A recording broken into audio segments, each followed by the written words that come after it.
Good morning, Yasha Allah. 12 tribes scattered through all the diaspora of the scattering by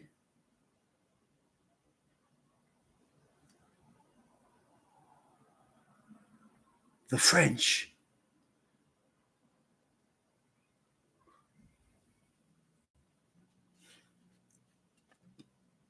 We have come to discover with delight that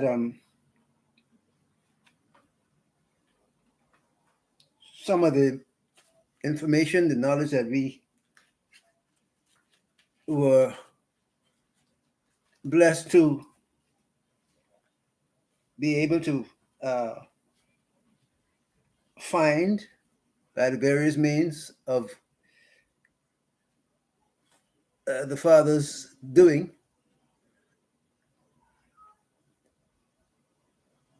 we have eventually come to the full realization of the people who had the ships coming out of France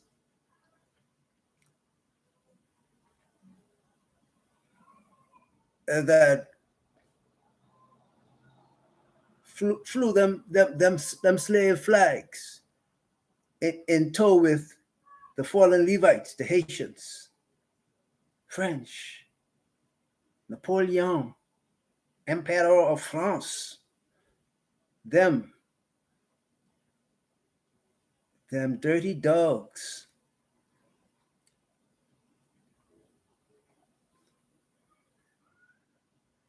And so our scripture, opening scripture is from Bereshith or Genesis chapter 36 in verse 12. It says, Timnah was concubine to Eliphaz, Esau's son, and she bare to Eliphaz Amalek.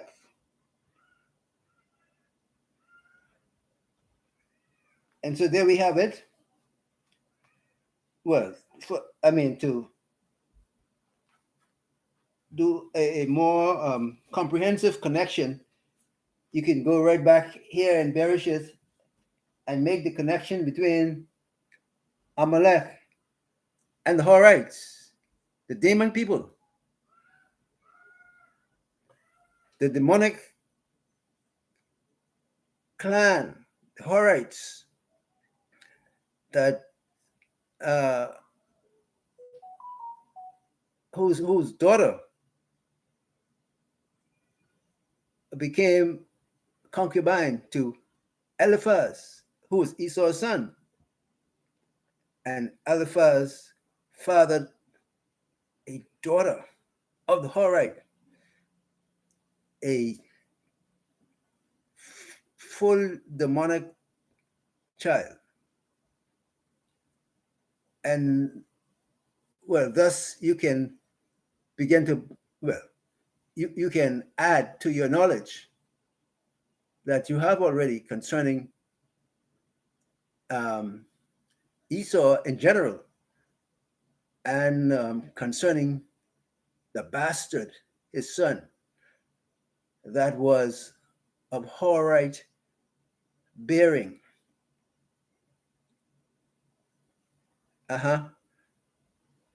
And so with this kind of connection, we are more complete in our understanding of who our captors were and who is the one on whom to lay the burden that ought to be borne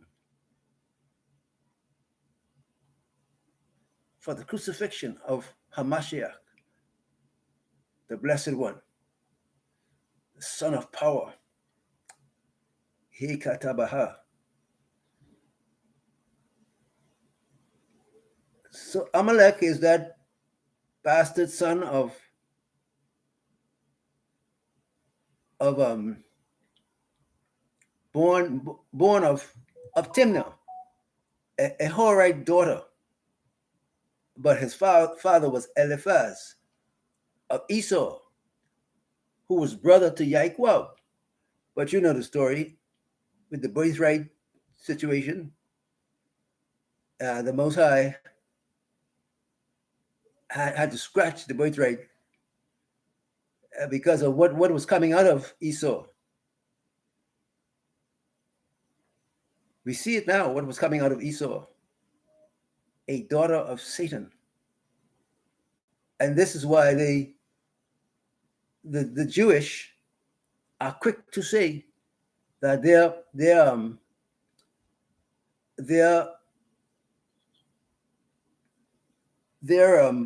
parentage is of the feminine. They don't take their parentage from the father. They take it from the mother. I think you recognize that has been their claim to fame, that their heritage is derived from the mother.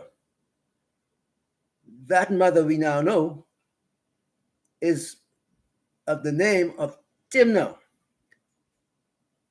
who was a half daughter to Eliphaz. She was the concubine of Eliphaz and bore him Timnah,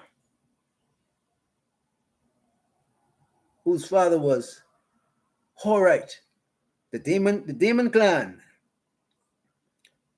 And so that is where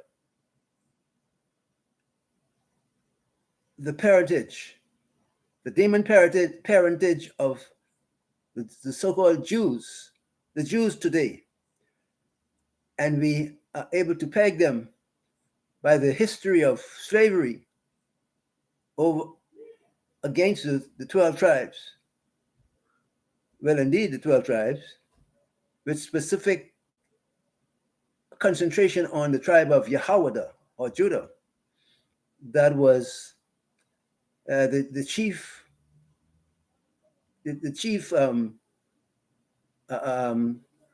slave commodity, the house of Judah, Yehowadah. And this was the Amalek that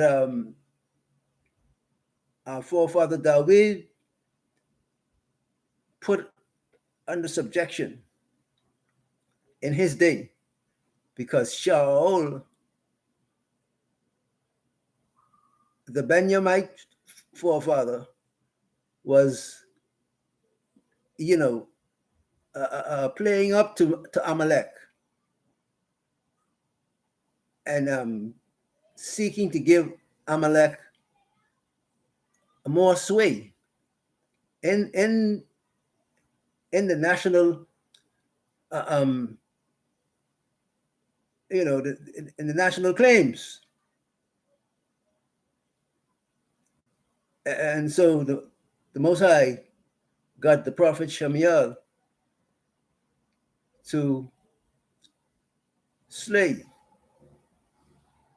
destroy Agag, the king of Amalek, and made a prophecy that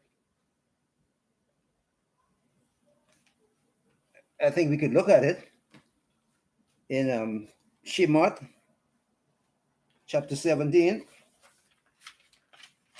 I believe that's where it is.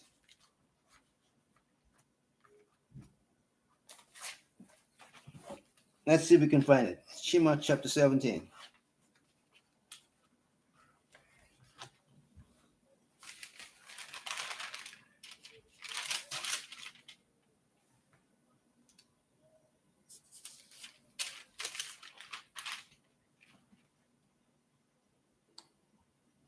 Shemot,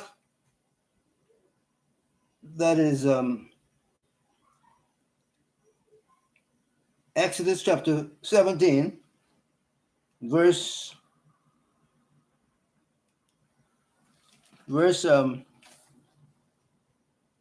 let's read 3 verses from the bottom. That's verses 13 through 16.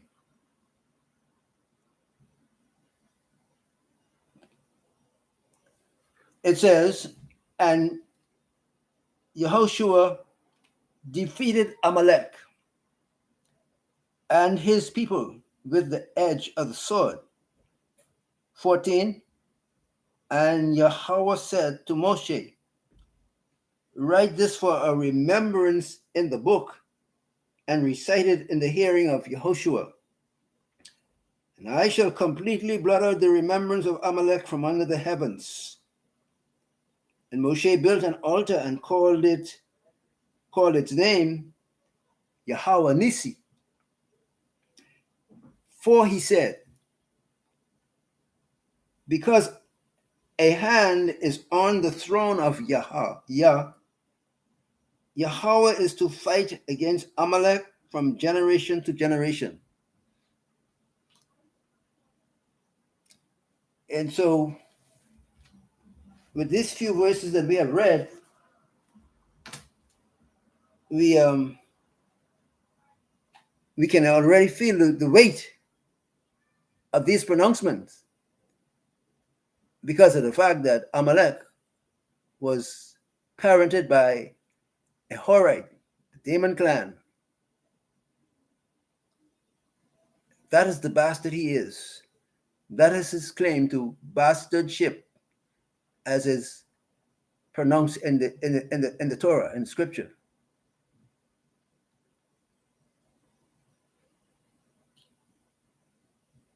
And so, when we look at the French now, and we get a glimpse of Joe Biden. And what I did was compare Joe Biden with Lyndon Johnson, and saw the striking similarity in their features, whereby I could tell that they both were Amalek. And there we have the profile of the one or the ones who were directly responsible for the crucifixion of Hamashiach and the 400 years enslavement. Of course, you know the game strategy that Esau has used. They participated in the game together as the dukes of Edom. So they all had a hand in it, but the principal ruler or the principal player in the enslavement of French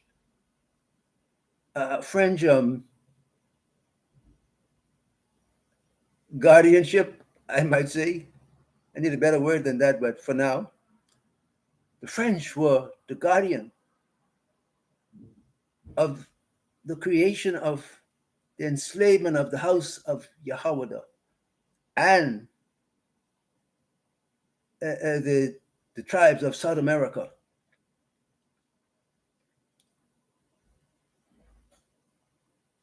And so, let's make a slave.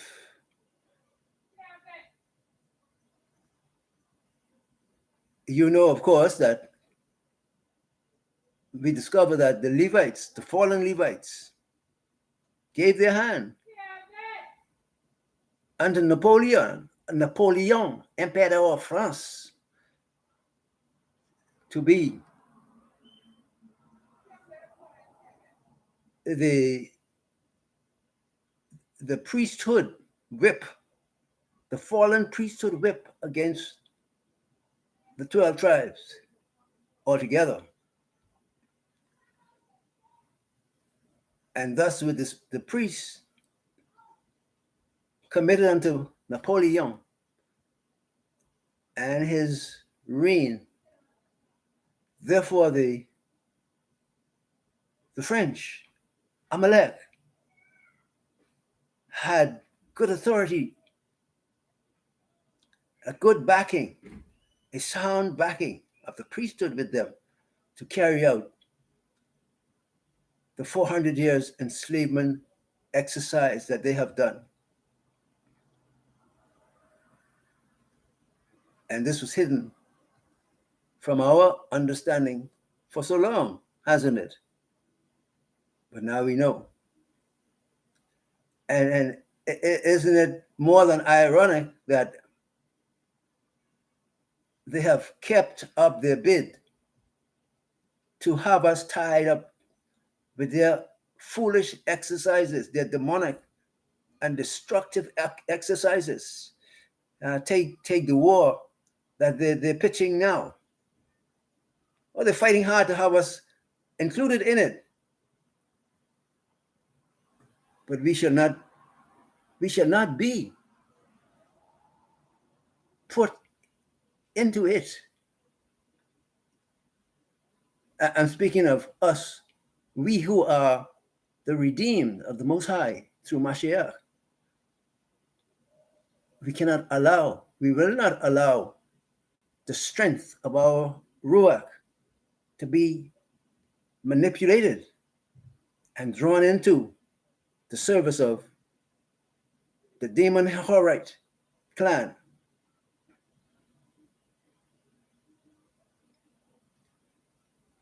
This is our position,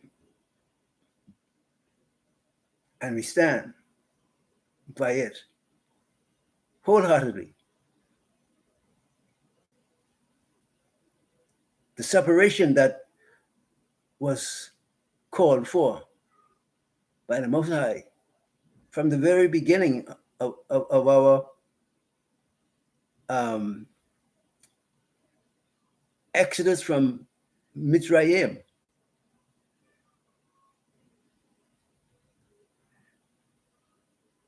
Indeed, from the time of the offering of the birthright, when it was known that Esau was a traitor to the birthright, didn't want it, spat on it, and then turned around with the fallen Gadriel, who came down with the Malachims, the fallen Malachims. Remember that? You remember that story? The Malachims that fell, lusting over the women. Gadriel was a chief in the midst.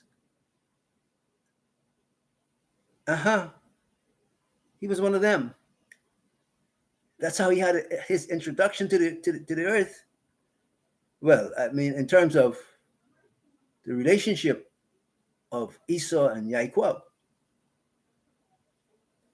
he had his introduction quite some time ago.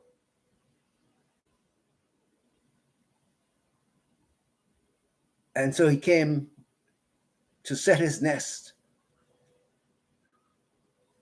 in Yasha'Allah, because Yasha'Allah was chosen of the Most High. And in the offering of the birthright, more depth of the intention of Esau is discovered. He tried to hide himself by feigning regret over the loss of the birthright. But it was a play. It was one of his chess moves, and the Most High understood it. Therefore, the fullness of birthright was not passed on to him. He thought he could outsmart the Most High. That's the deviousness of Esau. Even then, he was playing a hand to steal the kingdom, as we see here in Exodus. The hand on the throne of Yah. That is Esau plotting from way back then. And look what he does today. Put up a critical race theory dressed in, I guess I could use the word sumptuous, feminine garb. He's putting forward a critical race theory to hide his heinous and filthy act in the very presentation of his manner of dress and drag, to talk about critical race theory. No, we won't have it. And we wouldn't have it from the beginning of your pitch, to have your boss, Satan, come to us and to ask us to move over a little concerning the birthright. At this late stage in life, he's still on that nastiness. The Father has brought us the knowledge of AAUKH to assist us, so that we could have a firm and resounding, "Get thee behind me, Satan." That's what we say to Esau and critical race theory. "Get thee behind me, Satan, with your nasty, disgusting self." Who wants a critical race theory of dress and feminine drag? Nasty, filthy, horrid, barbaric demon. We have none of it. And thus, we proclaim today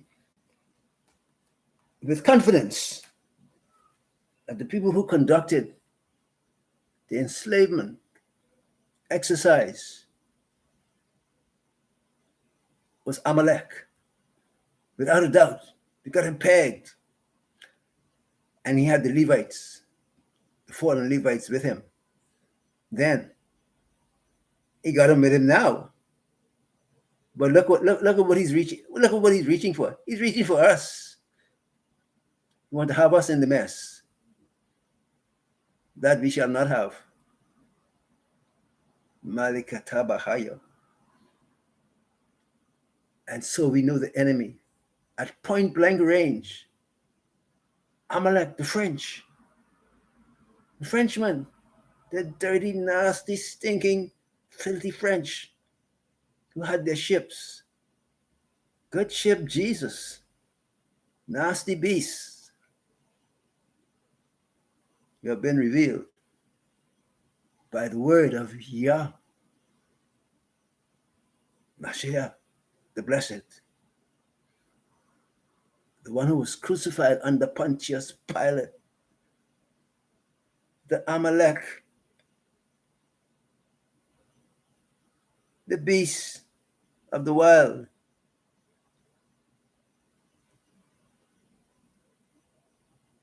You have been revealed, and we know who you are. You are known in the gates.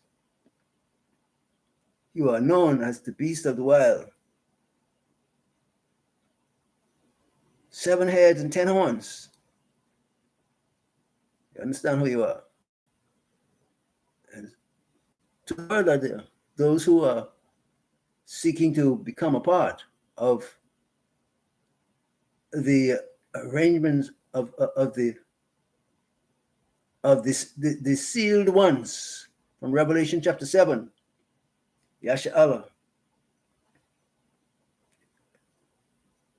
You have a little more space of time to get it right, all of us together, to humbly present ourselves to our high priest and Malak, Yahweh Shai,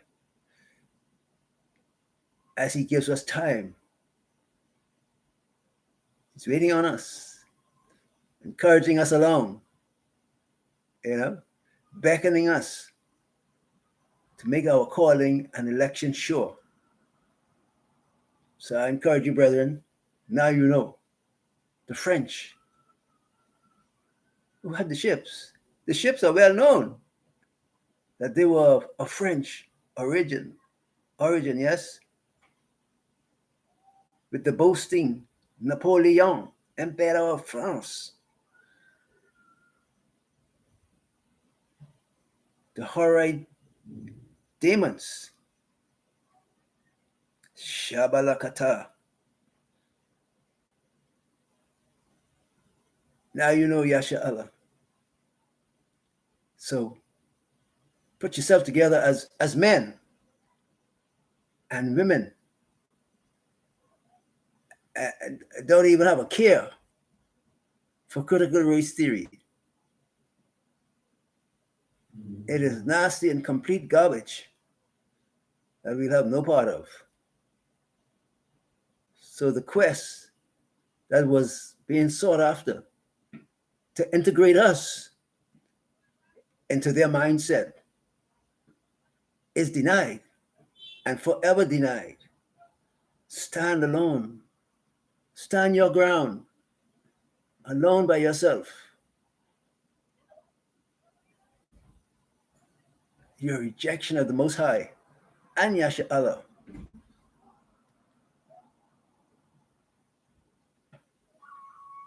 is to your undoing. And we love to see it happen. As much as you love to see us destroyed, as you portrayed in your handling of the 12 tribes in the 400 years enslavement, all your brutality is coming full force back to you. And I therein to exalt in the Most High, in the Hamashiach, and in his Ruach. We give thanks for the knowledge, and that we do well to escape. Remember Lot? Escaping from the plains and the fires of his day. Fire is coming. You know the fire is coming. The nukes and the nuclear warheads, they're coming. But we have a hiding place in Abba Yahweh, in Mashiach, in the Blessed Ruach. So Yasha Allah, I encourage you to be faithful, stay faithful, and growing in the knowledge and in the works of Torah unto the praise of the Most High Yahweh in our Mashiach and the Blessed Ruach. So let it be.